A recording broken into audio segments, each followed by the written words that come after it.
him in Asia. At medyo challenging siya, no, Yas? Oh, challenging kasi nakakapagod, ang daming tao. Ang daming tao, malaki yung lugar, aakit ka pa ng stairs, iikot ka pa talaga sa lahat ng kanto. Tapos kailangan ka talaga mag-effort. Kailangan ka mag-effort, umarte sa bawat picture. Isip ka kung ano pwede kong post dito, di ba? Pwedeng kakaibang post.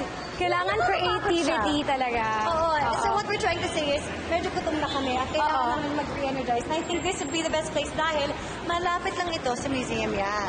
Kaya tara na, tikman na natin ang pagkain dito sa Dennis the Grill Boy.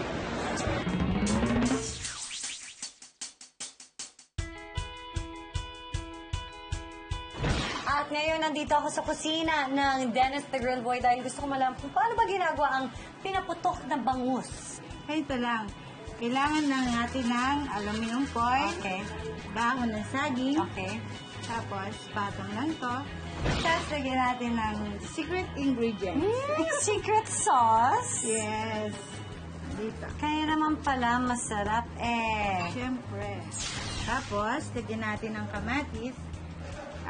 White onion, 15 grams. Rock salt. Okay. Ano lang Tapos, red pepper. Tiklop lang natin siya. Yung excess, kailangan nating tiklopin.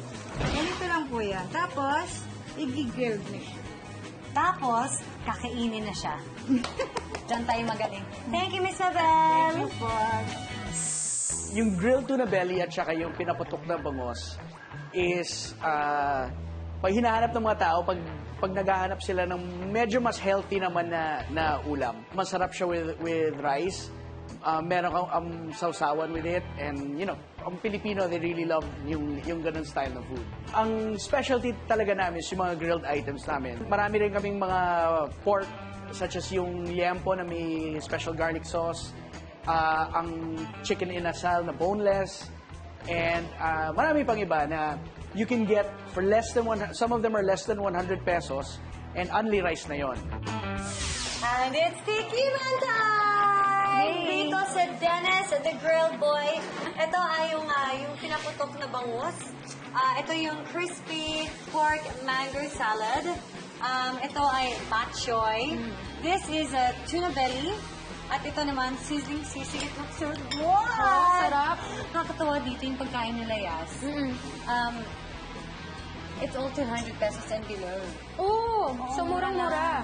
Super affordable. Pwede ka man libre ng mga kasama mo. Try mo to. Iwasan mo lang yung mga buto. Yun yung ayoko lang sa bangus. Yung Yung tuna mga belly, wala siyang tinik. Okay. Siyempre pag Pilipino, di ba? Mas masarap kapag may sausawan.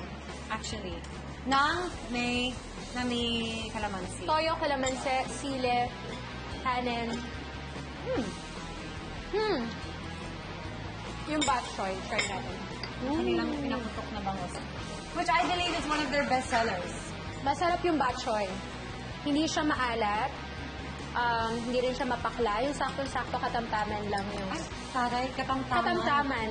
Spell, katamtaman. Teka lang, ikaw ba ay nagluluto sa bahay? Oo, nagluluto ako. Every day. Every day? Every day. Breakfast, lunch, dinner. And dinner? Tapos, ano yung diskarte mo? Paano ka gumagawa ng menu? Paano ka nag-decide kung ano yung lulutuin mo? Alam mo, yun ang pinakamahirap gawin. Yung mag-isip kung ano yung lulutuin mo. Kasi ayaw mo nang paulit-ulit ng niluluto. So, research din. Ano yung specialty mo? Specialty, si Aya siya kasi mahilig sa bulalo. Yung mga mas masabaw. Mahilig siya sa bulalo. So, yun yung laging niluluto. Kasi minsan ayaw niya kumain kung hindi bulalo. Para sure na kakain siya. Kakain siya. Sinigang, bulalo, mga ganun. Basta sabaw. Basta sabaw. Enjoy ko muna itong subo ng bangus. Tikman ko nga ito ulit. Para hindi ko matikman. Para hindi ko pa malasahan. Wait lang. Hindi mo malasahan na kailang subo ko na dyan. Okay.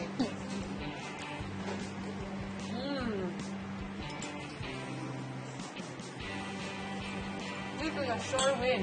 Parang pinaka-favorite ko tong, ito. Yung salad, yung mango, Ooh, lambot niya.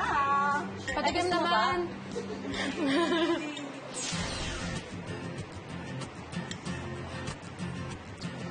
Sarap.